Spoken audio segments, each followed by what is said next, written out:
Hey, everybody. Happy Thursday. I'm back. And Stefan here, founder of Laguna and Truflation and the Truth Network that powers the Truflation, which is the underlying infrastructure to make that happen. What a bloodbath yesterday, eh?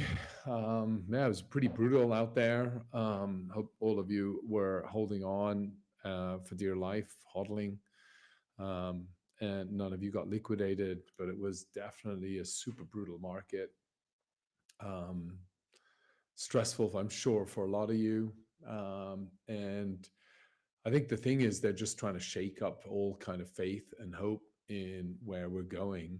For me, the big takeaway was that we have to learn to build our own industry, set our own paths, and not be dependent on the institutions and worry that the institutions are going to take us to the sacred ground. We need to continue to build that and build these new systems that are going to create new rails and whole new opportunities that everybody can participate in. Number one. And number two, I think it's also just, we did ask for this, right? We got Trump into power, or, came into power, and it's way better than Biden, way better than Gensler. But ultimately, this is what we're going to be dealing with. And so this is the roller coaster that we'll be dealing with now. My view is that for right now, it's really all just take everything bad from the last administrations and squash that out in Q1 so we can get rid of everything and get ready for a huge uptick and the golden age, right? So the golden age is coming. It's just about when, how, and what that's going to look like. And I think that's really what we're working on to get there. And how can we put into the ground and leverage everything that we have right now to make this the best transition possible, right? And I think that's really what we are working towards. Um, yeah, I mean, we're seeing the amount of savings Doge is coming up with, the pressure Doge is handling, the amount of changes coming in. We talked about the external revenue source services, not the internal revenue source. So we've gotten rid of tax for tipping. We've gotten rid of a whole new set of taxes, as well as focusing on tariffs as the external source. And I know a lot of everybody seems to be getting really upset about these tariffs, but I think one thing that a lot of people seem to forget is that, we've had a huge trade deficit for so long across so many different parties. And I just want to share one thing with you, right? And so here's one example put together by, yeah, let's zoom in here a bit. Yeah, I mean, just look at this trade deficit and look at this drop off right here towards the end of the year. Um, Maybe that's everybody stockpiling before the new tariffs come in.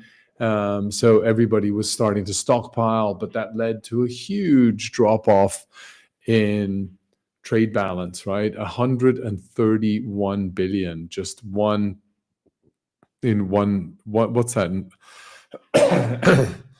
Over what time frame is that? That's a good question.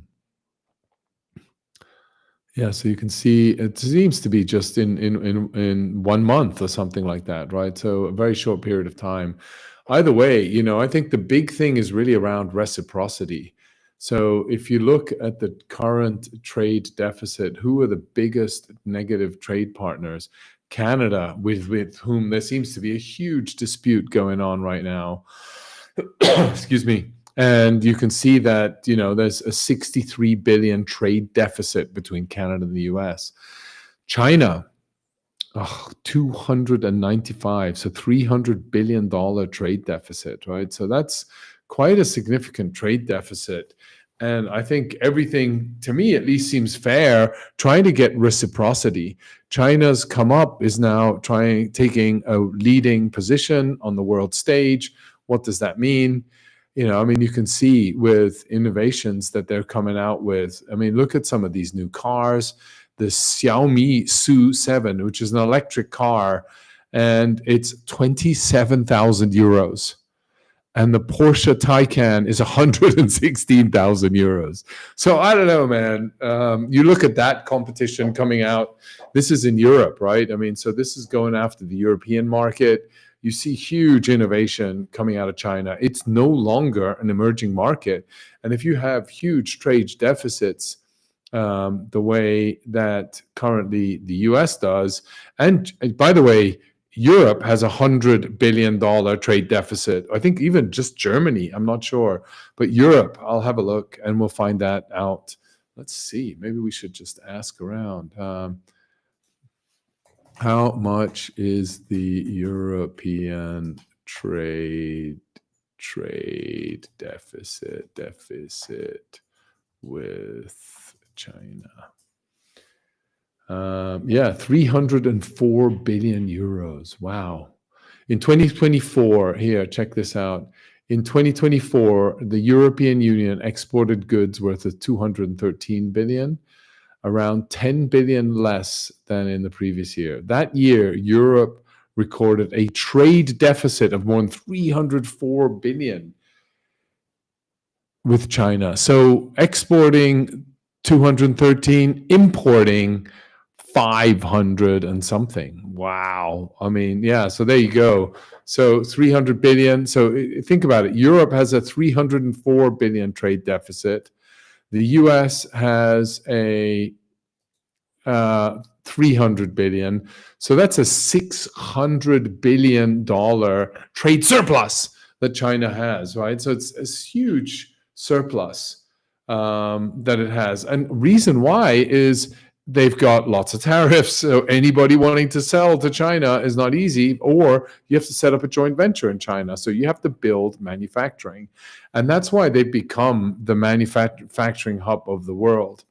And as a result, they've managed to identify core industries. And I talked last time about how they're shifting their industries, where they are no longer funding real estate projects. And for the last 5 years, they've been heavily focused on industries, right? Car industry and other industries, AI, robotics, manufacturing, all of those industries are where they're building out.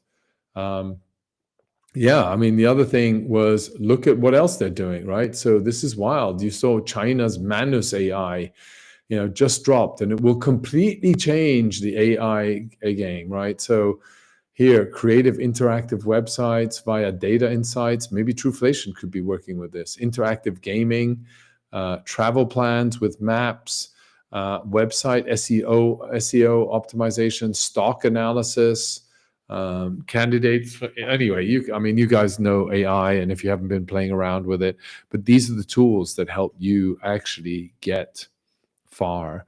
And another AI tool coming out and making a difference, again, out of China, right? So this is not out of Europe. This is not out of the US. This is out of China, right? And this is right after DeepSeek, right? So everybody else is coming out. And then I think there's another one.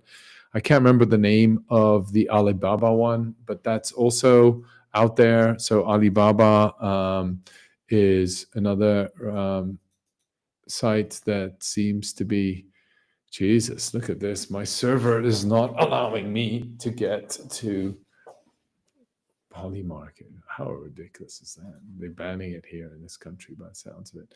Anyway, yeah, so you're seeing that. And yeah, so I think that is just highlighting how China is innovating. But anyway, we've got lots of news. I just dug into that right away. What I wanted to cover off was a lot more insights around what is going on in inflation land, right? This week we have the inflation announcement. What is going on with inflation? Where is that at? I think the first thing that everybody's wanting to know is, how are my eggs doing?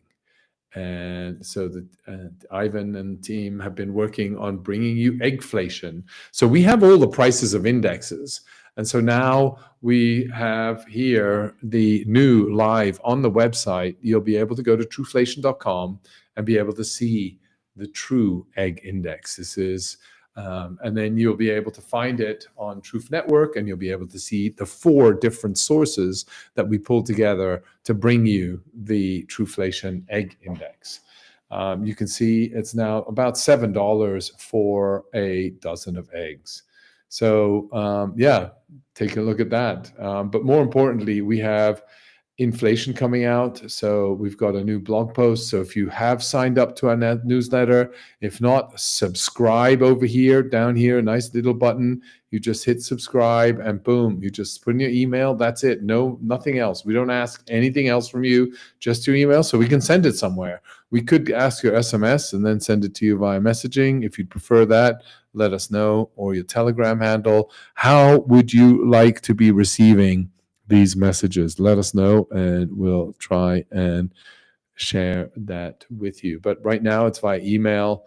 And here you can get a sneak peek. So everybody that's a subscriber gets a sneak peek into inflation update before it's out. So went out today, this morning. And so here you can see a CPI update. You get the full presentation and the paper. So if you like to read it, you can get it here first. And here just sort of some of the insights in terms of what people get. And I'm going to share with you what has been prepared. So here you can see February inflation review. Consumers are more cautious, right? So right now, boom, here you go. You heard it first. 2.8%. That's what we're forecasting the BLS to come out. Consensus is between 2.8 and 3.0, goes as low as 2.5 all the way up to 3.5. So various different ratings and rankings of what people are anticipating. We're anticipating 2.8. And you know, a lot of you have seen on Truflation.com how our inflation has dropped significantly, right? Here you can see this. If you go to Truflation.com, it's crashing, right? It's come down rapidly. Why has it come down this much so quick? And what is the reaction? So if you follow and are subscribed to Truflation's Twitter account, you will always get updates. So follow us on Twitter, follow us and subscribe to our emails. This is where you get alpha. But we explain to you here, transportation costs stabilizing, utility costs are coming down, gas costs are coming down, energy costs are coming down, housing market is coming down, rental prices are going up, but more housing supply coming into the market, supply chain seems to be stabilizing, and consumer behavior adjustments. So all of these things have been updated. So this is where you need to go. Truflation Twitter account, follow us there, find out and get the latest and greatest, especially when things like this happen and we have significant drops and you ask why are things like that happening.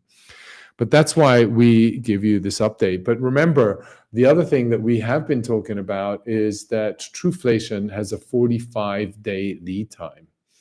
And why, if you look at that lead time, why is that not reflected in our forecast, you may ask, right? And if you look here, you can see here, here, share this tab instead. So we have a bit of a tear sheet for Truflation. So you can come in here, you can zoom in, let's go in 200%. And here you can see the prediction numbers as well as this graph here, which highlights why and how we got to 45-day lead time. Now think about it, right? So right now we had that big drop end of March, right? So beginning of March, end of February. And so 45 days lead time puts us into end of March, right? Or no, actually sort of mid-April by the time we actually see the full effect of that change. So we're only 13 days into the new month.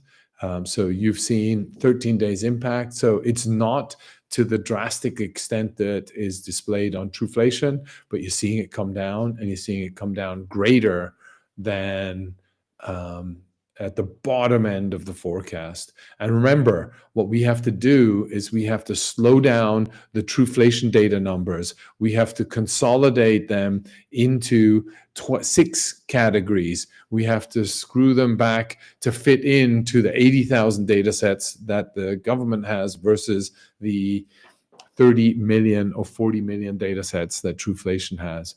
But this is it. Why is inflation coming down? Consumers are tightening their wallets because they're concerned about tariffs. Inflation is a driving force. Everybody's worried about inflation. You saw that in the consumer confidence index that came out. People are worried about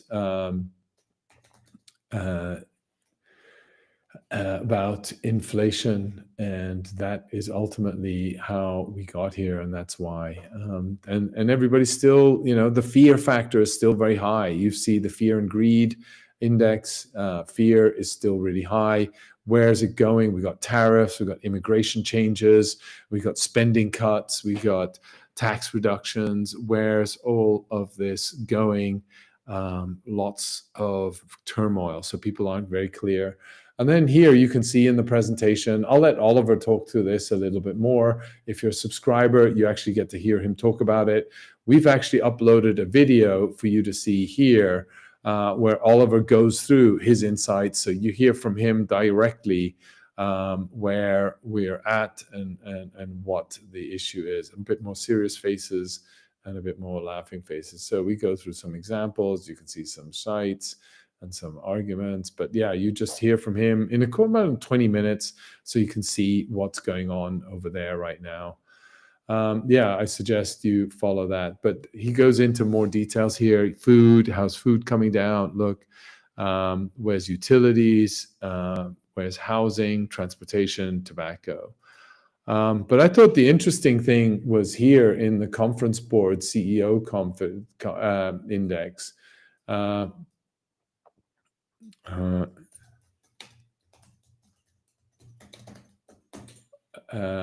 You can see here that a lot of changes, significant changes here. I'll go into that a bit, but tariffs, people are worried about. It's going to continue. It's not going to stop. We talked about 100 days of thunder, right? And so we're only 30 days in, so buckle up. This isn't over, right? I think we still got a number of heavy uncertainty, heavy market turmoil. Look at the dispute between Canada and the US right now. China is negotiating its tariffs. There's a bit of a tussle there. You've got Ukraine war. You saw what happened in the White House with Zelensky. Apparently he's written a letter now. He's also going to Saudi Arabia where they have a meeting, and let's see how that ends up. That meeting is going to also be about oil. You can be sure that Saudi Arabia is going to be increasing the oil production, or the OPEC group will be increasing the oil production even further. Why? More energy into the market allows for greater manufacturing. And I'll talk about on Thursday why I think actually these tariffs are really, what is the driving factor behind the tariffs? Everybody's talking about chaos and driving down the price, refunding the $9 trillion outstanding 10-year bonds that need to be refinanced this year. That's definitely a good reason. And if you listened back, we've been talking about this since a week ago. So what the narrative is now, we picked up much earlier. So that's why you listen and subscribe to this channel. So please hit the subscribe button, the like, the thumbs up. We need to drive more followers, and only you can help us. And if you don't tell me and ask me questions, I can't really help drive better content for you. Let me know what you like to hear about. Here, Thibault Auger. Let me know if I'm pronouncing your name right, hopefully. Do you think that Trump is crashing the market to lower inflation and therefore lower the rate to refinance the debt? Yes, exactly. That's exactly what I've just been talking about. So hopefully that addressed your question. But yeah, right now we're really trying to bring down interest rates so that we can refinance those $9 trillion. We're actually anticipating 3 rate cuts this year now after all this turmoil this year. And, I mentioned earlier in the podcasts, I think last week, the week before even, where we talked about employment name numbers are up 75,000 government workers alone being released. The other thing is, I asked the question before you talked about it. Thank you. Yeah, glad you brought it up, and just intuitively I brought this up, so that's good. You saw that the GDP numbers are coming down, and ultimately, as a result, you're also seeing inflation come down, at least based on Truflation. So in theory, we should be seeing a rate cut. Will we see that? It's definitely not anybody is expecting a rate cut. Nobody. In fact, the Fed watch has changed significantly since we spoke last time, where now only 3% are actually anticipating a decline, right? So you can see in the Fed watch website what's going on there. Here you go, share this tab. Look, it's now come down to 3%. So only 3%, right? Remember a while back we were looking, it was up to 8% on the 4th of March. 92% thought that it would stay the same, and only 8% said it would drop. Now that's dropped to 3%. So people are actually less bullish about a rate drop. A rate drop would be amazing because it would drive liquidity and help us all. But I think the big thing here is the steep decline in consumer confidence. So the consumer is really concerned. They're worried about inflation. As you know, they go to the grocery stores 10 times a month and they experience inflation right there. But actually, what I think is really interesting is this, the CEO confidence. So these are leaders of the board of companies, and what are they thinking, right? And so here you can see CEO's assessment of the general economic condition. 44% of CEOs say economic conditions were better than 6 months ago, up from 20% last quarter. 11% said the economic conditions were worse, down significantly from 30%. So 30% said in Q4 it was worse, and now only 11%. And so their positive, in general, assessments on conditions of their own industries are flipped to positive in Q1, 37%. So generally, future CEOs, everybody's sort of short-term economic outlook surge. 56% of CEOs expected economic conditions to improve over the next 6 months. So we're going to see an improvement over the next 6 months. So whilst now it's bad, it's down, nobody's excited, we're all going through pain and mega pain, right? Bloodbaths, for the short term, that's going to help us over the long term. So after this quarter, we'll see a rise in wages. So 41% of CEOs will see an increase in wages, hiring qualified people, et cetera, et cetera. So you can see a lot of this here. Check this out on the conferenceboard.org topic CEO confidence. So take a look. But I think the other industry risks that people are seeing is really cybersecurity is a big area that people are going to be investing in. About equally to the geopolitical, blue is 25 Q1 is what they're thinking right now. Cybersecurity has dropped a little, and geopolitical instability. Man, these words are super tough. I got to stay attention. Sorry, it's just a bit cold down here. Legal, regulatory framework, I think less so. But basically, energy supply constraints seem to be less worrying. Climate change, less worrying. Excuse me. So you can see how people are thinking and what they're thinking about. Anyway, that's sort of what we've been looking at Truflation. Again, here you can see more insights from Oliver and the team in terms of where the market's going, what people are thinking. Automotive, we've got some insights. So a 0.8 increase as a result of tariffs. So we actually do see a sort of, tariffs having an impact of 0.8% on inflation. So not much, right? Not really that much. overall, given the volume of tariffs out there. But we covers off here avocados, which come from Mexico, maple syrup, which comes from Canada, all these little things that actually we do that are important for our diets. Pancakes, we want maple syrup for that. Avocados, we all know how we love avocados. What's the outlook beyond in Q2? We actually see inflation picking up a little again in Q2 before it sort of plateaus at 3 being the new 2. And we start seeing growth. Why does it pick up a little? Mainly because of the efficiency, the spending that will come out here. The people will have more consumer spending power with no tax on tips. This is quite a big impact in the economy. The investment climate is going to be more bullish. There's going to be more investment coming, and so ultimately driving more upside. So that's really around the inflation. So you should subscribe to Truflation, follow up it's going on over there, all the data, all the insights available for you so that you get some alpha. And then we can see where next week the true interest rates are going to land out. Are they going to come down or not? But we'll find out more tomorrow. Stay tuned. We might do a live cast in the morning at around 8:30 a.m. I don't know. I was talking to Oliver about it earlier.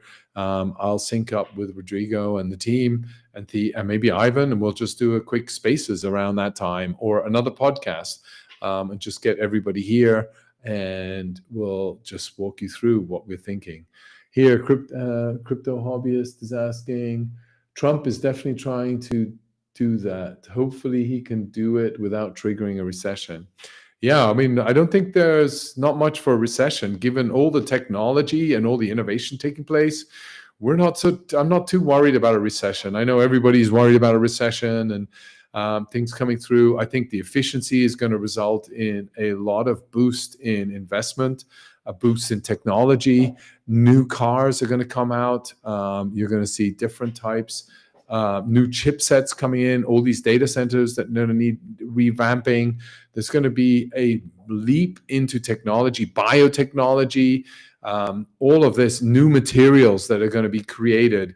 It's going to be an amazing golden age. And just feel it on the ground. What are you feeling? How are you seeing? How are people reacting?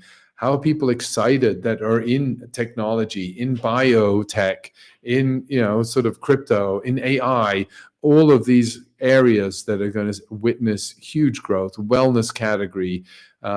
It's going to be a phenomenal growth year. And I think one of the things that a lot of people don't realize and is that it's all about just bringing down the interest rates, the refinancing, and cleaning up house so that efficiency and effectiveness can take place. So I am going to keep this short. It's half an hour. I spoke too long. We are now into this show for more than half an hour. So hopefully you enjoyed it. I will save some of the ammunition for Thursday, but we'll come into some of the things that are happening on a macro level. But I just wanted to share with you what's going on in inflation. And you can see here that if you are following inflation and Truflation, you will know. And if you watched the show yesterday, but we talked about refinancing those $9 trillion in bonds. You can see the yield is coming down, especially when you see Truflation come down, you're seeing the 10-year yield come down as well. So that's come down to about 4% now. So that if that comes down to 3% or 2%, and then that gets refinanced, that's a significant drop in cost of capital and has a very significant impact on the budget deficit for the US. And so things like that is what's been worked on. And that's how you interpret and leverage Truflation to be able to track and identify leads. We've shared that also with you on the Dixie, the US dollar. Truflation goes down, the Dixie comes down, which means the dollar weighed up against a basket of other currencies. And remember, a lot of worldwide trade is denominated in dollar. And so I'll leave it at that. If you don't have any more questions, let's see, any more questions. Maybe what we'll do next time in the future, I'll just have a Q&A session. We'll just do maybe 10, 15 minutes of data, and we'll go through it really quickly, and then we'll do Q&A session. But we're super excited with what's going on. Check out nuon.fi, check out index.fun, truflation.com, you already know. And all of that is powered by the Truth Network, which is where the Truth token sits.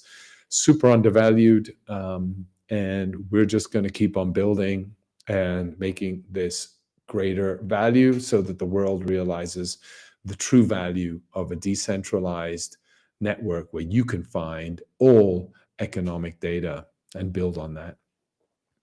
Thank you, everybody. Hope you enjoyed this. Have a great day.